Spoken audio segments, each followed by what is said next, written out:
Since several years, there's an interest in the study of semigroup C algebras, and in particular their K-theory. Now today I'm going to speak about a relatively new result. It probably can still be improved, but anyway, I think it's already has some interest. So let me first explain to you what is a semigroup C algebra. It's defined very much like a group C algebra. If G is a group, then one of the most classical constructions of the C algebra is the group C algebra, and it has also many applications. So G acts on the Hilbert space little L2 of G, which is a discrete group, and then via the left triangular representation lambda. So for each group element you have a unitary operator, lambda of G, and then you define the left triangular C algebra as the C algebra generated by the image of G under the left triangular representation. So that's a concrete C algebra of operators on this Hilbert space. Now for a semigroup, you can do basically exactly the same construction, but you have to assume that it's left translative. You have to assume that.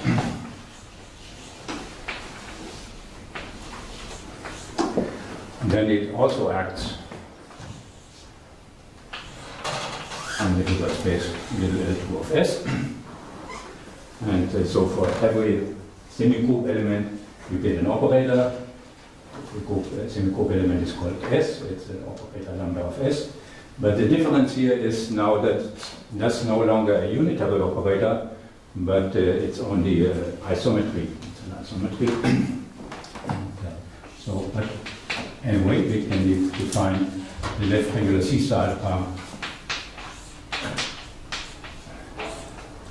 as the C algebra generated by all these operators in the image of the left triangular representation. So it's the same definition, but there are already in the beginning there is a big difference, which comes from the fact that the lambda of S, these operators are not unitary in general.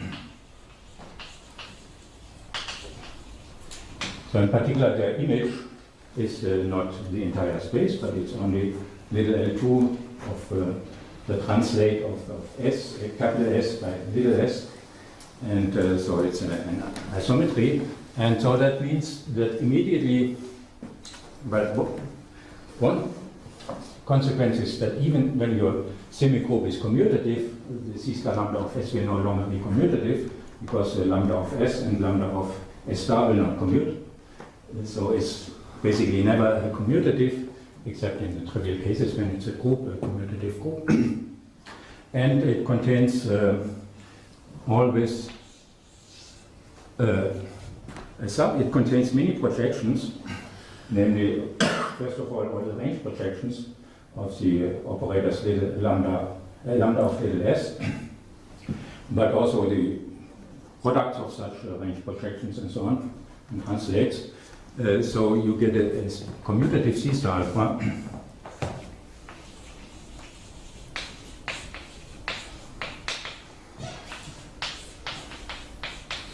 generated by these projections. So D is the C algebra generated by all the projections, the range projections. You have to allow all products of finite products of elements of the form lambda of little s and lambda of little t star. So in different orders, so we can alternate between stars or not stars. And okay, so and that's these projections all commute. I mean, they're all projections onto little L2 of a subset of US. So it's a commutative C algebra. And it's generated by projections, though its spectrum is always totally disconnected.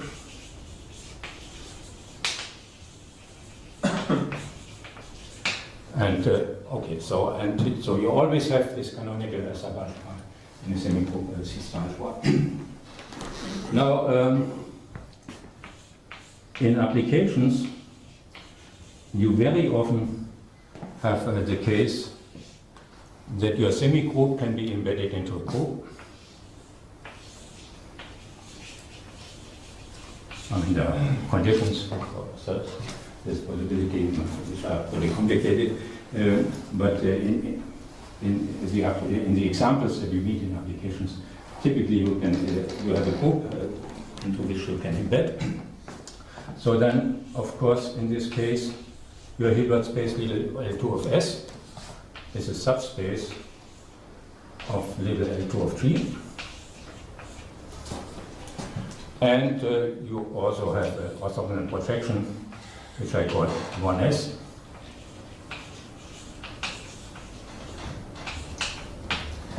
And what you always have is that the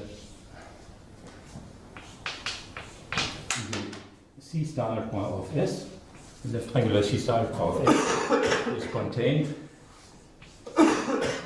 in the compression of C star lambda of G by this projection. So you multiply every element in C star lambda of G by this projection on the left and the right, okay, C star lambda of S is always invariant. That's simply due to the fact that one S is invariant on lambda S. But in many cases, you have an equality here, and this is what is called the triplets condition.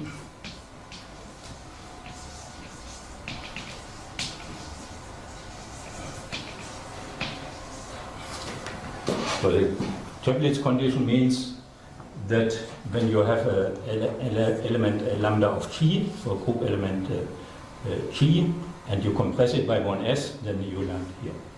And that's satisfied in very many examples also. And so that implies the triplets condition that implies that you have equality.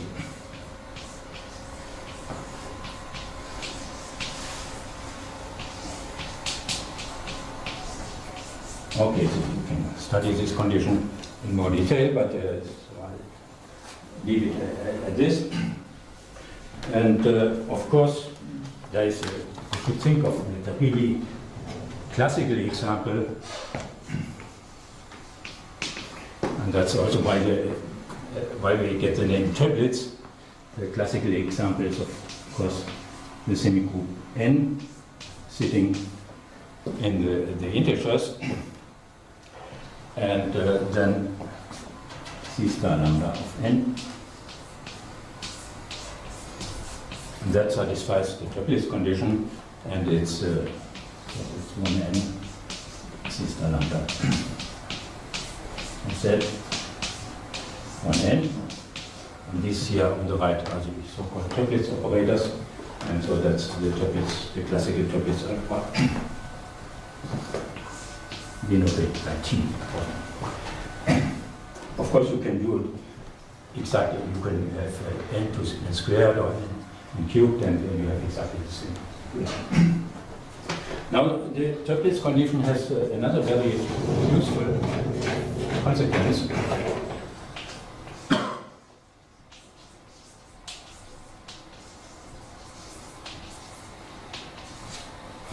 It implies that you can dilate the action of S on this commutative subalgebra.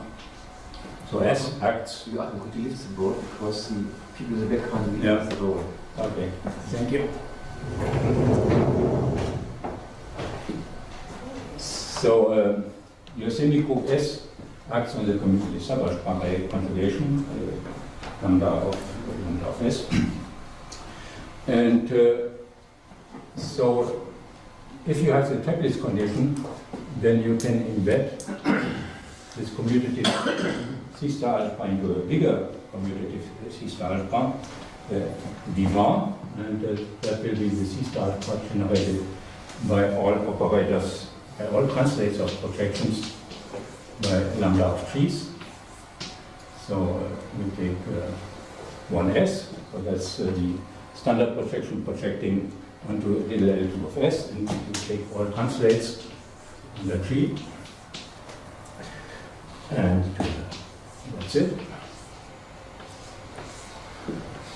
So this C star, community C star part, this one, and obviously G acts on this one. And so that's, you have, this is what is called a dilation of the reaction of the semigroup to an action of the enveloping group. And what we get is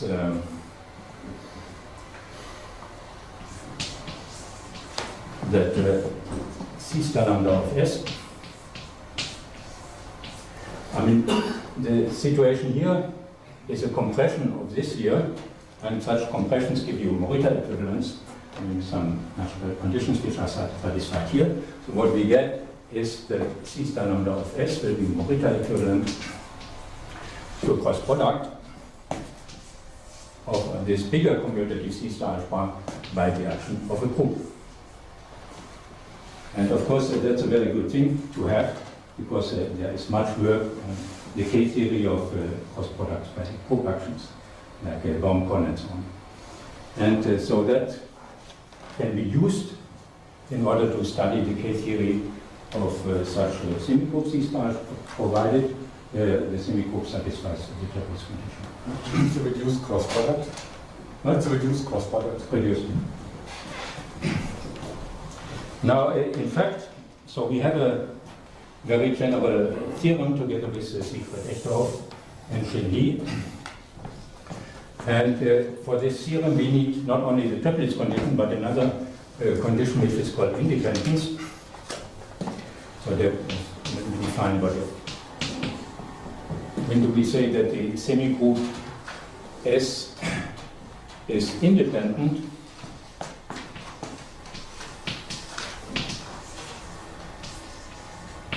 If a certain set of projections is linearly independent,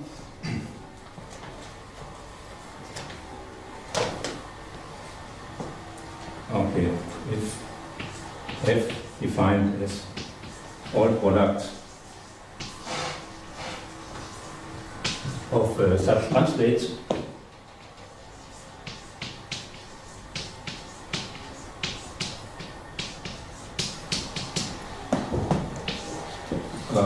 so that's a certain set of projections, and the requirement is that this set of projections should be linearly independent.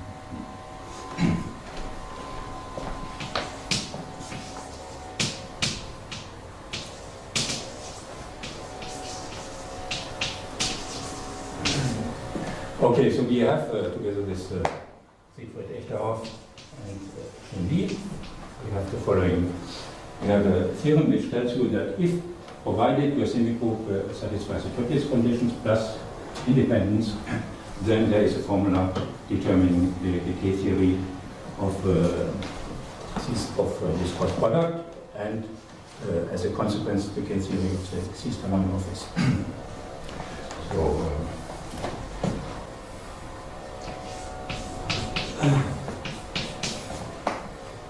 So that's let's say triplets plus independence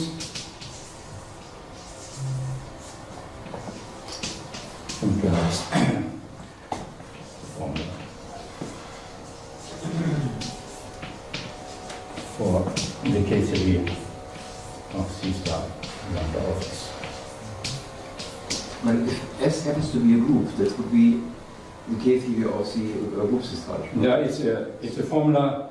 It's a bomb. It expresses the K-theory of the C star lambda of S in terms of K-theories of C star lambda of groups. Okay. So okay, typically yeah. stabilizer groups of reaction of S in this set F. Yeah. So it's not. It doesn't give you an explicit formula in all cases, but But in the many reduction, cases. yeah, the reduction, sure. And it covers really, this theorem covers really very, very many examples of semigroups, in particular the examples that we have been studying before. And the proof uses also ideas from the proof is really, the essence of the proof is not difficult, but at some point it uses methods from the Baumgarten in a mild way. Okay, so that's the background. Okay, now, the second part, or main part of my talk, I will look at examples of semigroups that do not satisfy the independence condition. And in fact, these examples are very, very classical and very natural, and come from the so-called toric varieties. So in toric varieties, you consider subsemigroups of Zn, and you assume it's finitely generated. And these semigroups are studied in algebra geometry for the following reason, namely, if you have such a semigroup, then you can look at the monoid algebra.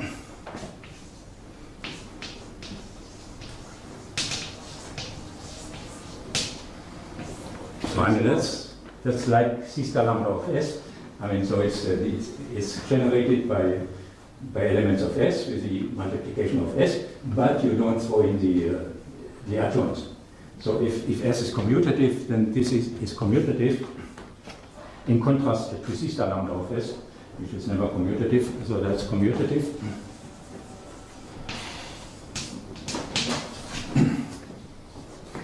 And it's finitely generated, of course.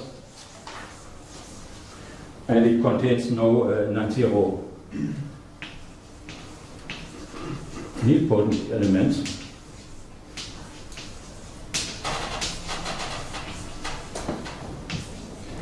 And so as a consequence, this is the coordinate ring of a affine variety, the spectrum of this commutative ring.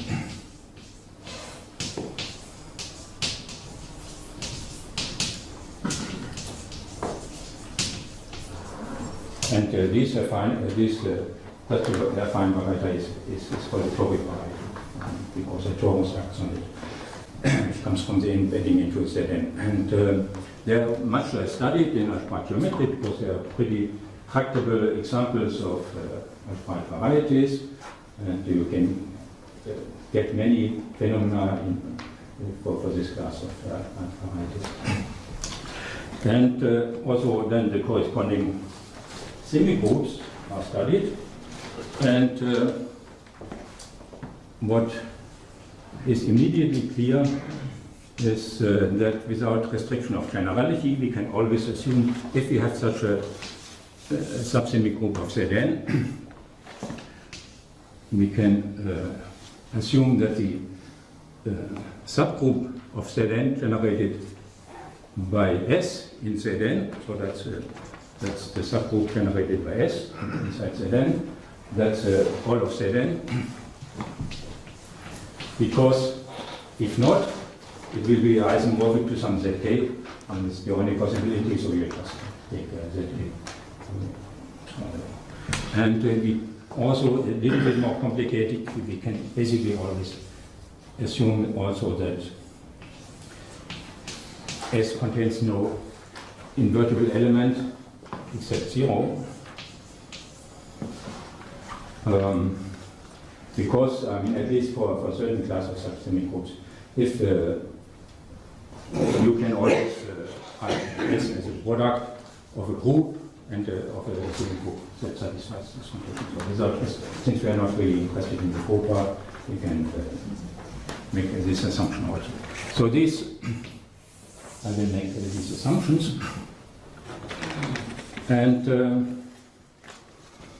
it's always true that such an S satisfies triplets condition.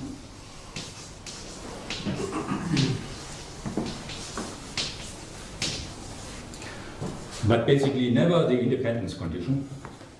I mean, this is pretty trivial. I mean, so it's just you see it immediately if you start to think about it. So the triplets condition is really trivial, and but not independence.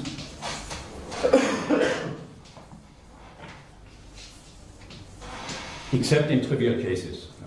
So the trivial case would be like n or n squared natural numbers. And so basically it's never independent. I can give you an argument why it's never independent, but a little later, once I said a few words about the structure of such semigroups.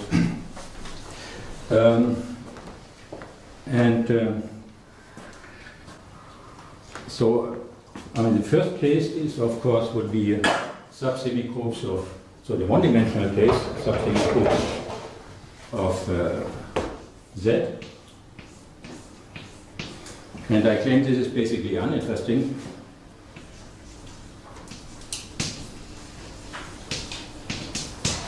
And the reason is that in this case, C star lambda of S will always be equal to C star lambda of N. So that's the C star algebra, the well-known triplets algebra that we know already. Triplets algebra. To give you an idea why this is true, I mean, the typical example, and that's basically all examples will be a little bit like this, is from n you leave out a few gaps. So for instance, you leave out 1 and then you continue with 3. So that's a typical example of a subsemigroup of Z. And in fact, all subsemigroups of Z are of this form with finitely many gaps, not just one gap. And so why is the C star algebra generated by the lambda of T with T in the semigroup? Why is the triplets algebra? Well, first you see that the compact operators are in the C star algebra. That's not difficult to see. And then basically what is missing is lambda of 1. So if you can reproduce lambda of 1 in your C star algebra, and that's the way to do it is to take lambda of 3 and then lambda of 2 star. And that's not quite lambda of 1, but it differs from the possible lambda of 1 just by compact operators. So we can just piece together.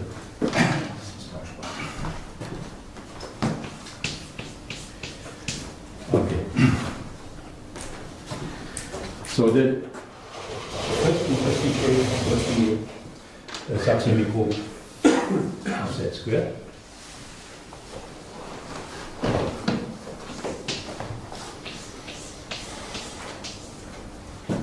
And that's the case I will be concentrating on in this talk. And it's already a little bit complicated. So first, we should try to understand the shape of such subsemigroups.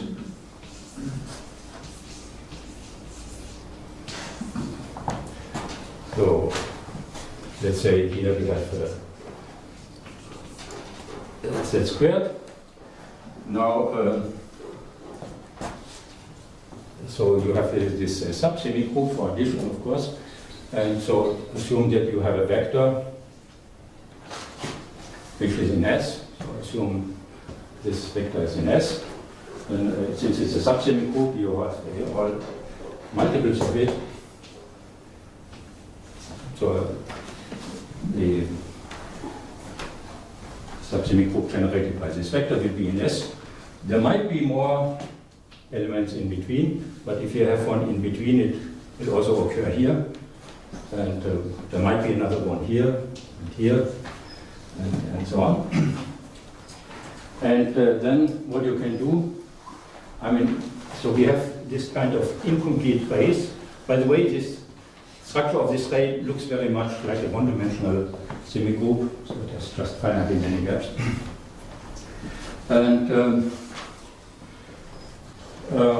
And then you take just so you rotate and you take the extreme array at the boundary of your semigroup. Might be another one here. And so if you have another array, of course, then also the sums of elements here and here will be in the semigroup. So there is something in between automatically. And now, in order to understand this extremal part of the semigroup, we need the notion of a phase.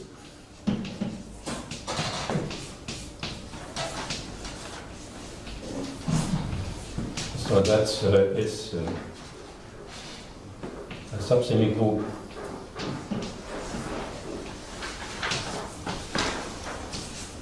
F and S with the property that if x plus y is in F, with x and y in S, then this implies that both x and y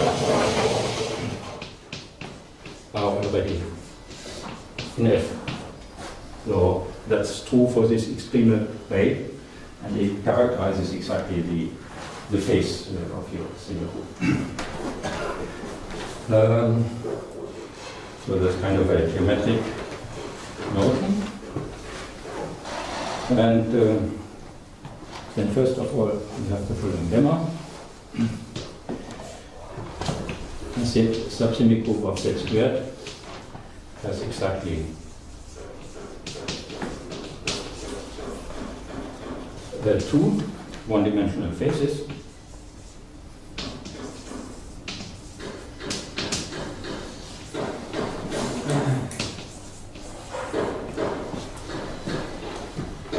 So one-dimensional means, of course, that the subsemigroup, there is the group generated by the subsemigroup is Z. So that's one-dimensional, and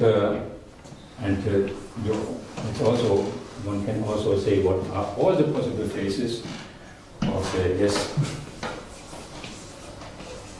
Well, first of all, 0, then so two, let's call them F1, F2, the two one-dimensional faces.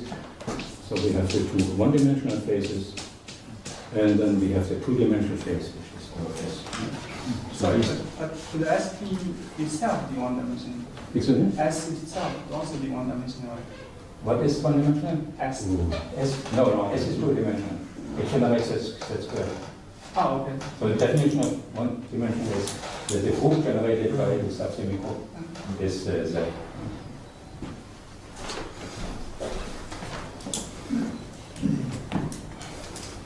Okay, so I can use some more of this blackboard here for additional lemma.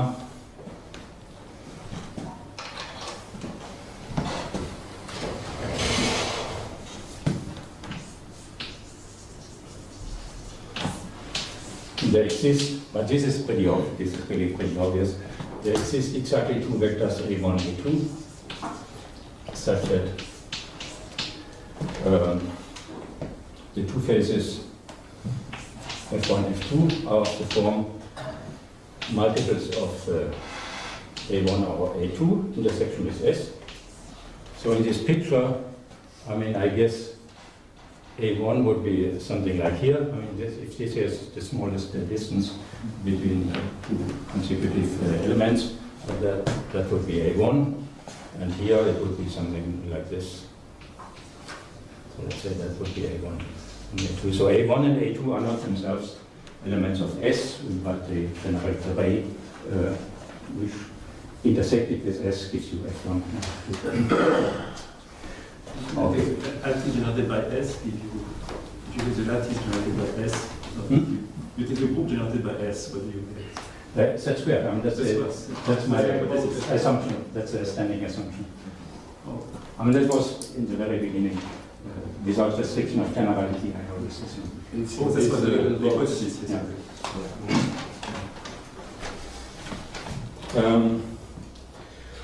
Okay.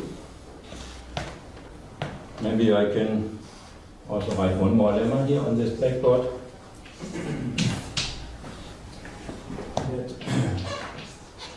F be the semigroup generated by F1 and F2, subsemigroup of 1 and 2. So it will be like a kind of a lattice inside S. And then I claim that the quotient of S by this subsemigroup, I mean, maybe you know what the quotient of semigroups is. So two elements are identified. If you can add to each of the two elements an element of the semigroup by which you divide so that they become equal. Right? And then it's pretty obvious that this is the same as the quotient of the enveloping groups. So the enveloping group of S is S minus S, F minus F. And this is equal to Z squared divided by Z times A1 plus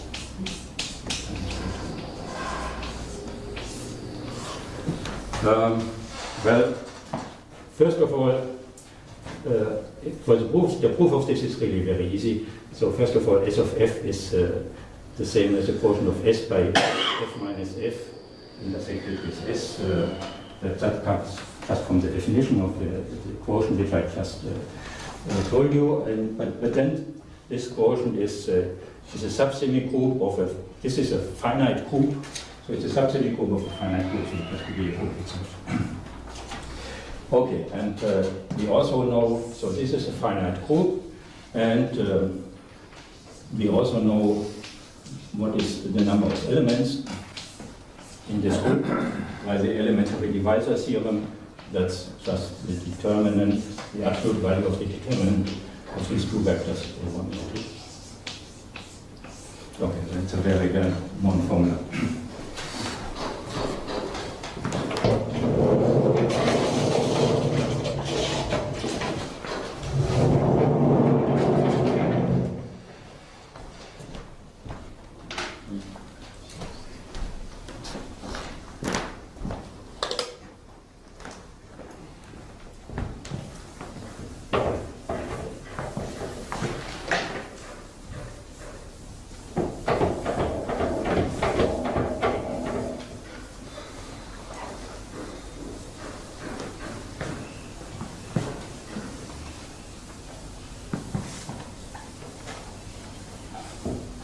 So I'm still confused the definition of S. S is a finite generated semigroup in theorem, which as a group generator or generates co-group or Yes. It generates a square. Is S modulo F, the determinant of A1 and A2 should always be equal to 1 No, it's not 1. It's a number.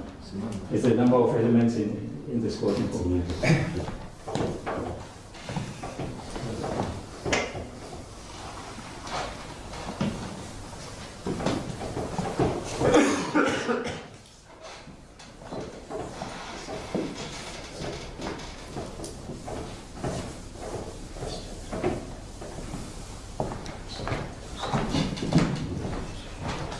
Okay.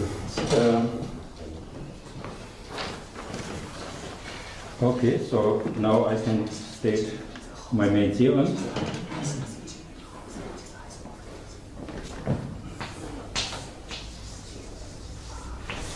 Namely, the K-theory of C-star number of S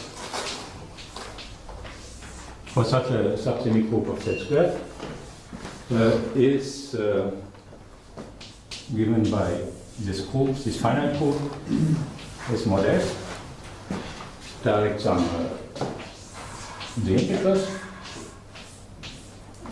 and K1 is trivial.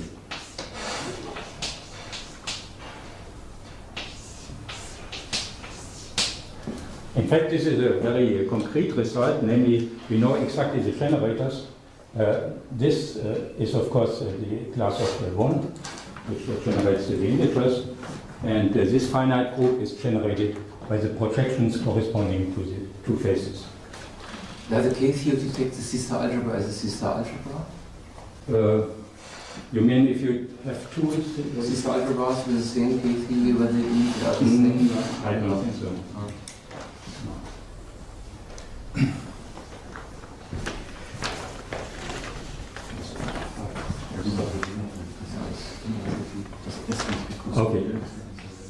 let me just remark that one case of this result is of course well known to everybody, namely if you look at n squared. K1 is the K1 top. Yeah, so I'm talking about K theory for C-star algebras.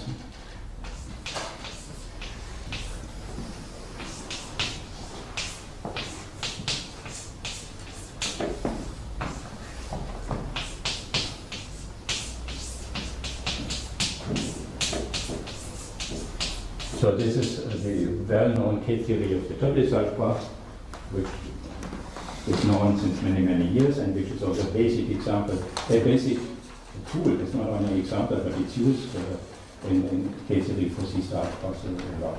So it's really a basic result, and the proof is not quite trivial, but it will be completely different from the proofs that I will give here. But I will use this fact, this known fact.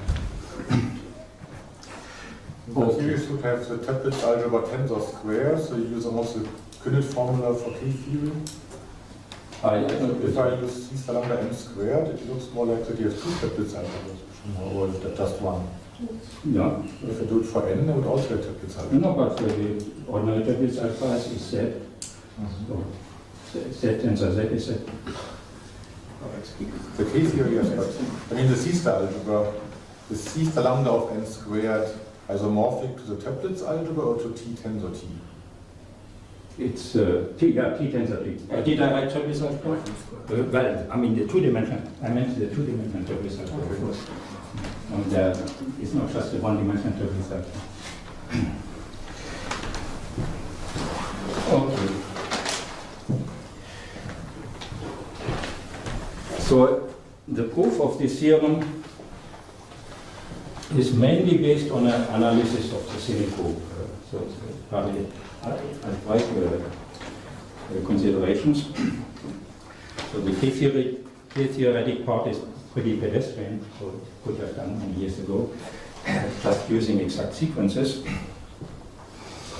And so for the proof, let's start with a lemma, namely the C-star algebra. So maybe before, can you explain what the elements, these torsion elements are? I mean, are these some Yes, line bundles? No, I just said it. I mean, they are generated by the projections corresponding by the F1 to the two phases, one-dimensional phases, F1 and F2. Okay.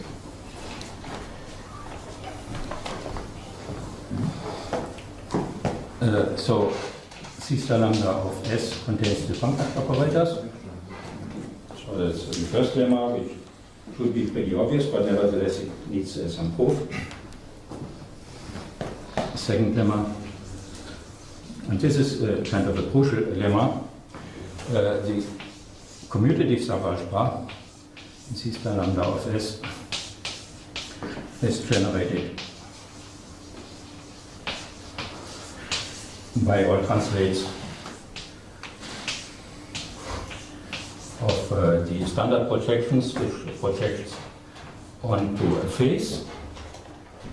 So F is any face, and we translate this by semigroup elements. So F is any face, so it could be zero-dimensional face, one-dimensional or two-dimensional face. And little s is an element of capital S. Now, what we can do now is we look at the idea Ij, J is equal to 1 or 2. So we look at the idea generated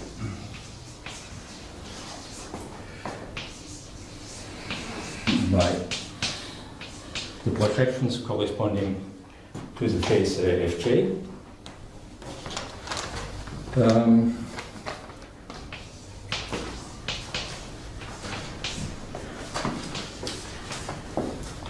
Okay, if you have a little intuition for C-star algebras, you see what these ideas are. So here we have this phase, and if I translate this phase by something which is transversal, then I just get the idea will be this will just tensor on a factor k, compact operator, so it just translates. And if I translate in the direction of the face itself, I mean, I will get a triplets algebra. So it's like a triplets algebra. So that's this one-dimensional case. So it's not very difficult to see that Ij is really isomorphic to the compact operators, which comes from transversal translations, tensor, one-dimensional triplets algebra, which comes from translation in direction of the face. And then, of course, we also have that I1 intersection I2 is just the compact operators, because if you take a translate of this phase, multiply it by translate of this phase, I mean, you always get a finite set, in fact, a one-point set. So that is reflected in the fact that the product of two such translates is compact. And what we can do is we look at the ideal I generated by I1 and I2. And then we can, so I contains the compact operators. If we divide by the compact operators, then we divide here by the compact operators. So here we get the functions on the circle, and for I2 also. So we get, and it's a direct sum because the intersection of the two ideals is compact. So we get a direct sum of k tensor functions on the circle, k tensor functions on the circle. And then, of course, it's obvious what is the k-theory of this C-star algebra. So k0 is z squared, and k1 is z squared also. And also, this is set up in such a way that when we divide our C-star algebra, C-star lambda of S by this ideal, then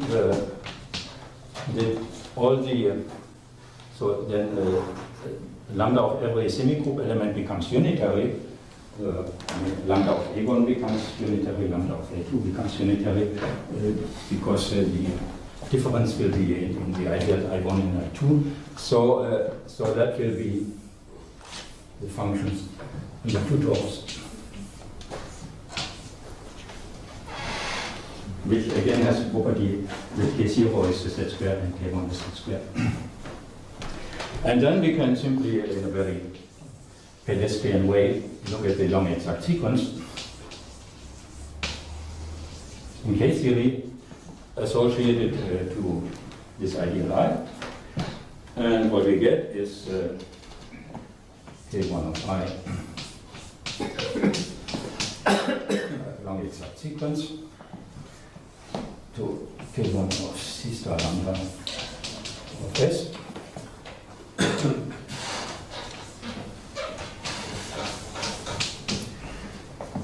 To K1 of the two torus, to K0 of I, to K0 of C star lambda of S, again to K0 of the function on the two torus.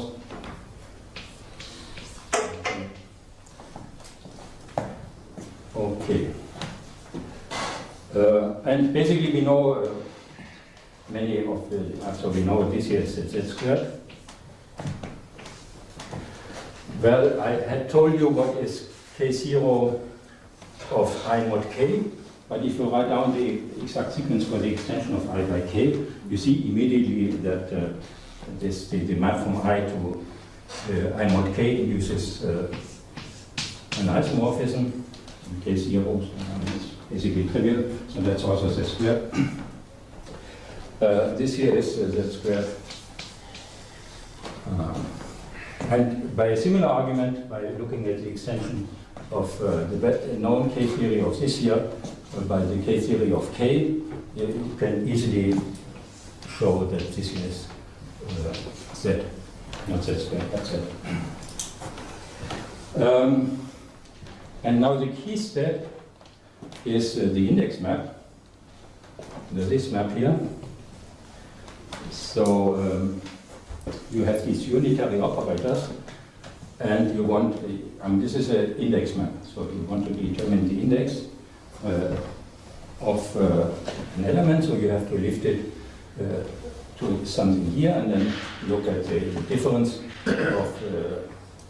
of one and the image of the element. And now this argument uses the structure of the semigroup. And so you have, so in this case zero is not only Z squared, but we know the generators and the projections of the two faces. And so you have to figure out how many translates of faces are in the defect. So you have to lift this to partial isometry, and then you have to determine the defect, and the defect is not so difficult to see that it's a union of translates of F1 or F2, and then you have to figure out how many, and then you look at the quotient of the S, let's say F1 or F2, and then you do some algebra, and you figure out that this map is multiplication by a matrix, a 2 by 2 matrix. This is Z squared, this is Z squared, where M is the aggregate matrix to the standard matrix where I put A1, A2. So let's say X1, Y1, X2, Y2, and X1, Y1, X2, Y2 are the coordinates of A1 and A2. So these asymptotic generators of the faces. So this is this matrix. And there is an aggregate matrix in the sense of Cramer's rule. And it looks like this. So it's Y2 minus X2 minus Y1 X1. So that's a matrix which has the same determinant as this one. And, it's aggregate. So it's basically equivalent to this one. But the fact is that this map is really multiplication by M and not by this more natural matrix. Okay, and in particular, the quotient of Z squared by the image of Z squared by multiplication by M is also is S mod F. So that does not change if I pass from M orthogonal to M. So what we see from this is that this S mod F is definitely mapped injectively into here. It occurs here. And then there may be a contribution from the kernel from here. And in order to determine this contribution, which I claim is Z, and we just the multiples of the class of the unit, we have to know this map. And in order to know this map, one uses the known result, which I know listed somewhere about the classical triplets algebra here. So we compare this long exact sequence with the corresponding long exact sequence for the classical triplets algebra. And using the fact, also pretty easy to show, and that's an additional fact about the structure of such semigroups. So in the beginning, far to the left, they are rather sporadic, but asymptotically they are always an entire cone. So far out, you will always have an entire cone, which is completely contained in your semigroup, and this is the ray, translated ray in direction of A1, and this translated ray in the direction of A2, and everything in between will be in your semigroup. And one can also show that the orthogonal projection on L2 of this cone is an element of your C star. But then we can restrict the operators to this projection, and we get a copy of the two-dimensional triplets algebra inside. So we do get a map from C star lambda, C star lambda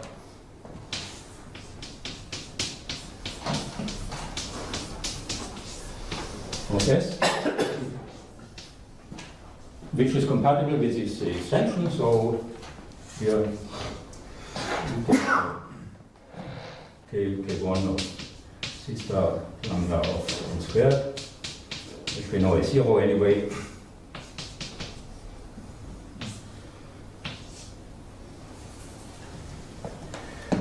Let's say I prime.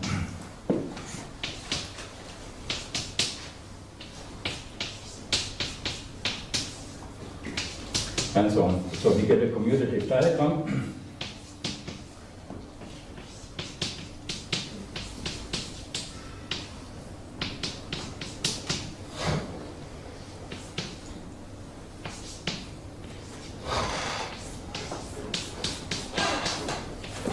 And there are two remarks. That up here we know everything. We know not only the groups that occur, but also the maps, completely explicitly.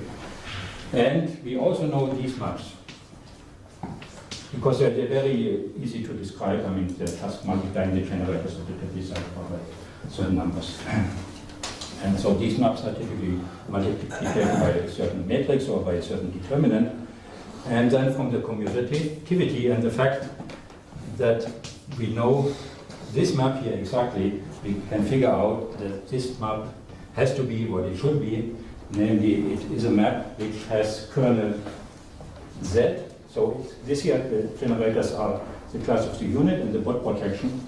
So this map maps the bot projection to the generator here, and its kernel is just the class of the unit. So the class of the unit contributes here, and we get to this side. Okay, so I think that's.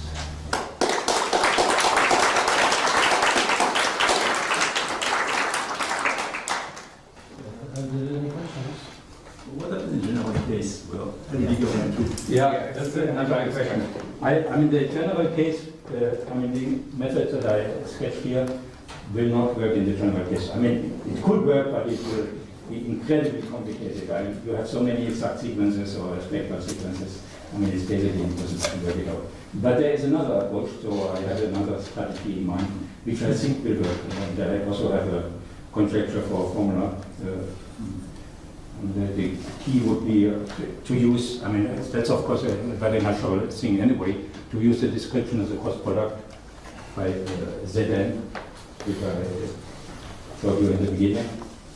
And then use the Pimsner-Vokulescu sequence, you iterate it for one generator at a time of Zn, and then you have to keep track of what happens to K0. And I think what happens is that for each iteration, the K0, K1 stays trivial. So you have to control the K1. So I think that each stage, the K1 will be trivial, and then you have a very simple extension problem for K0. And I think it should look. But it has to be worked out. Yes. I have a question. What kind of toric varieties do you obtain under these standing assumptions? And these are all toric. And that definition. No. When the rank is. Oh, you mean Z squared? Yes. Well, two-dimensional. So all possible two-dimensional toric varieties. Corresponding to semigroups that have no non-trivial units.